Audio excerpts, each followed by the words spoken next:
In today's video, I'm going to teach you how to duplicate a board in Monday.com. Duplicating a board is a quick way to reuse a successful layout, standardize processes across teams, or spin up a fresh project without rebuilding columns, groups, and automations from scratch.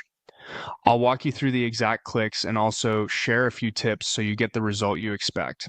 Start on the Monday.com home screen. If you're deep inside a board, use the logo or home to return to your main dashboard. From there, open the Workspaces panel on the left. This shows all the places your boards live. Choose the workspace that contains the board you want to copy, then click the board to open it. In the top right corner of the board, click the three-dot menu. This opens the board's actions. Hover over More Actions to reveal additional options and select Duplicate Board. This brings up the duplication window where you'll define what your new board looks like. First, give the new board a clear name.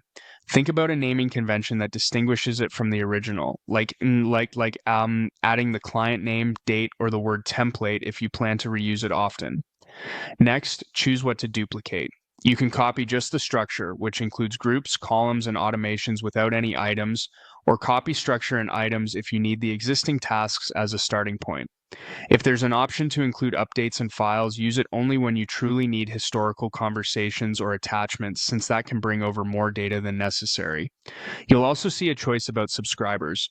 Decide whether to keep the current subscribers so the same people retain access to the duplicated board, or start fresh if you're sharing it with a different audience.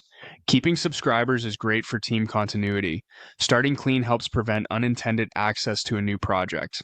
When your name and options look right, click Duplicate to confirm. Monday.com will create the new board and place it in the same workspace. For small boards, this is usually instant. Larger boards with many items, files, or automations might take a moment. After it opens, scan the new board to verify the columns, groups, and any automations copied as expected. If you duplicated items, spot check dates, owners, and statuses so you don't accidentally carry over old timelines or assignments. Consider tweaking the board description to clarify its purpose and archive the original only if you're certain you no longer need it for reference. That's it. Your board is successfully duplicated and ready to use.